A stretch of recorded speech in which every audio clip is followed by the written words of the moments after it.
ಮೀಸಲಾತಿ ಗೊಂದಲ ಏನಾದ್ರು ಇದಕ್ಕೆ ಕಾಣುವಂತಿದೆ? ಇಲ್ಲ, ಒಳ ಮೀಸಲಾತಿ ಇದೆ. ನಾ ಹೇಳಿದ್ದು ಸುಪ್ರೀಂ ಕೋರ್ಟ್ ಡೈರೆಕ್ಷನ್ ಮೇಲೆ ನಾವು ಒಳ ಮೀಸಲಾತಿ ಮಾಡಿ ಅದನ್ನ ಸಂಪೂರ್ಣವಾಗಿ ಆ ಸಮಸ್ಯೆ ಬಗೆಹರಿಸಿದ ಮೇಲೆ ಈಗ ಅದು ಒಂದು ಹಂತಕ್ಕೆ ಬಂದಿದೆ. ಅದನ್ನ ರೆಕ್ರೂಟ್ಮೆಂಟ್ಗಳು ಮಾಡೋದಕ್ಕೆ ಕ್ಲಿಯರೆನ್ಸ್ ಕೊಡ್ತಾರೆ. ಎಮ್ಎಲ್ಎಗಳ ಜೊತೆಗೆ ಎಮ್ಎಲ್ಸಿಗಳು ಕಡೆ ಎಲ್ಲ ನಿಮ್ಮ ಪರ ಘೋಷಣೆ ಹೋಗ್ತಾರೆ, ಅಭಿಮಾನಿಗಳು, ಕಾರ್ಯಕರ್ತರು. ನಿಮ್ಮ ನಾಯಕರು ಕೂಡ ಕೆಲವರು ಏನಾದ್ರು ಹೈಕಮಾಂಡ್ ತೀರ್ಮಾನ ಮಾಡಿದ್ರೆ ಮೊದಲು ಪರಮೇಶ್ವರ್ ಅವ್ರಿಗೆ ನ್ಯಾಯ ಕೊಡ್ಲಿ, 2 ಬಾರಿ ಅಧ್ಯಕ್ಷರಾಗಿದ್ದವರು ನ್ಯಾಯ ಕೊಡ್ಬೇಕು ಅನ್ನೋ ಅರ್ಥದಲ್ಲಿ ನಿಮ್ಮ ಸ್ನೇಹಿತರು, ನಿಮ್ಮವರು ನಿಮ್ಮ ಪರನೇ, ಕಾರ್ಯಕರ್ತರ ಅಭಿಮಾನಿಗಳು ನಿಮ್ಮ ಪರನೇ. ಅಲ್ಲ, ಈಗ ಅದ್ರಲ್ಲಿ ಏನಾರ ತಪ್ಪಿದ್ಯಾ? ಅಲ್ಲ, ತಪ್ಪಿದ್ರೆ ಹೇಳಿ, ಸರಿ ಮಾಡೋಣ.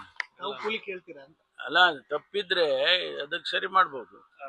ನಾನು ಪದೇ ಪದೇ ಹೇಳ್ತೀನಿ, ಒಂದು ಇದರ ಬಗ್ಗೆ ಸಾರ್ವಜನಿಕವಾಗಿ ಹಾದಿ ಬೀದಿನಲ್ಲಿ ಚರ್ಚೆ ಮಾಡುವಂಥದ್ದಲ್ಲ. ಇದನ್ನ ನಾವು ರಾಜ್ಯದ ಮುಖ್ಯಮಂತ್ರಿಗಳ ಬಗ್ಗೆ, ಆಯ್ಕೆ ಬಗ್ಗೆ ಆಗಲಿ, ಮುಖ್ಯಮಂತ್ರಿಗಳನ್ನ ಬದಲಾಯಿಸೋದ್ರ ಬಗ್ಗೆ ಆಗಲಿ, ಅದು ಹೈಕಮಾಂಡ್ನಲ್ಲಿ ಒಂದು ಕ್ಲೋಸ್ ಡೋರ್ನಲ್ಲಿ ಆಗಬೇಕಾದಂಥದ್ದು. ಮತ್ತು ಹೆಚ್ಚಂದ್ರೆ CLP-ನಲ್ಲಿ ತೀರ್ಮಾನ, ಅಭಿಪ್ರಾಯಗಳು ಆಗಬೇಕಾಗುತ್ತೆ. ಅದಾದಮೇಲೆ ಹೈಕಮಾಂಡ್ನವರು ಇದೆಲ್ಲ ಸಾಧಕ ಬಾಧಕಗಳನ್ನು ನೋಡಿ ಅವರು ಅಂತಿಮವಾಗಿ ತೀರ್ಮಾನ ಮಾಡ್ತಾರೆ. ಇದು ನಮ್ಮಲ್ಲಿರೋ ಪ್ರೊಸೀಜರ್. ಅನೇಕ ಸಂದರ್ಭದಲ್ಲಿ ಹೇಳಿದ್ದೀನಿ ನಾನು, ಈಗಲೂ ಅಷ್ಟೇ. ಈಗ ನನ್ನ ಹೆಸರು ಕೂಗ್ತಾರೆ, ಕೂಗಿದ ತಕ್ಷಣ ಆಗೋದಿಲ್ಲ, ಅಥವಾ ಯಾರ ಅಭಿಪ್ರಾಯ ಎಕ್ಸ್ಪ್ರೆಸ್ ಮಾಡಿದ ತಕ್ಷಣ ಆಗೋದಿಲ್ಲ. ಹಂಗಂತೇಳಿ ಅದು ತಪ್ಪು ಅಂತ ಕೂಡ ಯಾರು ಹೇಳಕ್ಕಾಗಲ್ಲ. ನಾವು ಕ್ಲೈಮ್ ಮಾಡ್ಕೊಳ್ಳೋದಕ್ಕೆ ಪ್ರಯತ್ನ ಪಡ್ತಿಲ್ಲ. ಅದಕ್ಕೆ ನಾನು ಹೇಳಿದ್ನಲ್ಲ, ನಾನು ಒಬ್ಬ ಶಿಸ್ತಿನ ಕಾಂಗ್ರೆಸ್ ಪಕ್ಷದ ಸಿಪಾಯಿ. ನಮ್ಮ ಹೈಕಮಾಂಡ್ನವರು ಏನು ತೀರ್ಮಾನ ಮಾಡ್ತಾರೆ ಅದನ್ನ ತಿಳ್ಕೊಳ್ಳೋನು ನಾನು. ಅಷ್ಟು ಬಿಟ್ರೆ ನಾವು ಹೋಗಿ ಈಗ ನಾನು ನಿಮ್ಮ ಮುಂದೆ ಹೇಳಿಕೆ ಕೊಡ್ತೀನಿ, ಹೌದು ನಾನು ಮುಖ್ಯಮಂತ್ರಿ ಆಗಬೇಕು ಅಂದಾಕ್ಷಣ ಆಗುತ್ತಾ?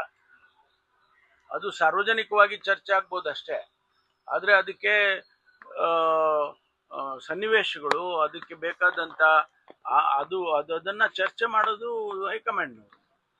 ನಾವು ಕೂಡ ಸಮರ್ಥರಿದ್ದೀರಿ ಅನ್ನೋ ವಾದನ ಇರುತ್ತೆ. ಸಾಮರ್ಥ್ಯ ಎಷ್ಟು ಸರಿ ಪ್ರೂವ್ ಮಾಡ್ಬೇಕ್ರಿ? ನಾನು ಪ್ರದೇಶ್ ಕಾಂಗ್ರೆಸ್ ಸಮಿತಿ 8 ವರ್ಷ ಕೆಲಸ ಮಾಡಿದ್ದೀನಪ್ಪ. ಸಾಮರ್ಥ್ಯ ಇಲ್ಲದೆ ಕೆಲಸ ಮಾಡಿದ್ನಾ? 2 ಸಾರಿ ಪಕ್ಷಕ್ಕೆ ಅಧಿಕಾರಕ್ಕೆ ತಂದಿದ್ದೀನಿ. ಸಾಮರ್ಥ್ಯ ಇಲ್ಲದೆ ಅದು ಕೆಲಸ ಆಗುತ್ತಾ? ಮತ್ತು ರಾಜ್ಯದ ಉಪಮುಖ್ಯಮಂತ್ರಿಯಾಗಿ ಕೆಲಸ ಮಾಡಿದ್ದೀನಿ.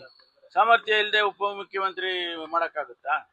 ಸೊ ಸಾಮರ್ಥ್ಯ ಬಗ್ಗೆ ನನ್ನ ವಿಷಯದಲ್ಲಿ ಯಾರು ಕೂಡ ಪ್ರಶ್ನೆ ಮಾಡುವಂತದ್ದಿಲ್ಲ. I have proved beyond doubt that I am capable. ಆದ್ರೆ ಸನ್ನಿವೇಶಗಳು, ಅದನ್ನ ಪಕ್ಷದ ತೀರ್ಮಾನಗಳು ಆಗ್ಬೇಕಷ್ಟೇ. ಅಜಿಂ ಪ್ರೇಮ್ ಯೂನಿವರ್ಸಿಟಿಯಲ್ಲಿ ಪ್ರತಿಭಟನೆ ಮಾಡಿದಂತ UBP ಕಾರ್ಯಕರ್ತರ ಮೇಲೆ ಕೇಸ್ ಹಾಕಲಾಗಿದೆ. ಹೌದು, ಅವರು ಕ್ಯಾಂಪಸ್ ಒಳಗಡೆ ಅವ್ರೇನೋ ಒಂದು ಸೆಮಿನಾರ್ ಮಾಡಬೇಕು ಅಂತ ಹೊರಟಿದ್ದಾರೆ. ಅದರಲ್ಲಿ ಅಷ್ಟರವರೆಗೆ ಸಬ್ಜೆಕ್ಟ್ ಏನಾದರೂ ಇದ್ಕೊಳ್ಳಿ, ಅಲ್ಲಿ ಚರ್ಚೆ ಆದ ತಕ್ಷಣ ಏನಾಗುತ್ತೆ? ಪರ ವಿರೋಧ ಆಗೇ ಆಗುತ್ತಲ್ವಾ? ಅದಕ್ಕೆ ಇವರು ಹೋಗಿ ಅಲ್ಲಿ ತಡೆಯೋದು ಮಾಡೋದು ಎಲ್ಲ ಮಾಡಿ ಅವ್ರನ್ನ ಹೊಡೆಯೋದು, ಆ ಸ್ಟೂಡೆಂಟ್ಸ್ನೆಲ್ಲ ಹೊಡೆಯೋಕೆ ಹೋಗೋದು ಮಾಡೋದೆಲ್ಲ ಮಾಡಿದ್ರೆ ಕಾನೂನು ಇವರೇ ಕೈಗೆ ಎತ್ಕೊಂಡ್ರೆ ಸುಮ್ಮನೆ ಇರ್ಬೇಕಾ ಪೊಲೀಸರು? ಅದಕ್ಕೆ ಅವಕಾಶ ಇಲ್ಲ. ನಾವು ಅದನ್ನು ಸಹಿಸೋದು ಇಲ್ಲ. ಅವ್ರ ಮೇಲೆ ಶಿಸ್ತಿನ ಕ್ರಮ ತಗೊಂಡಿದ್ದು. ಸತೀಶ್ ಜಾರಕಿಹೊಳಿ ಮತ್ತು ರಾಜನ್ ಅವರು ಡೆಲ್ಲಿಗೆ ಹೋದಾಗ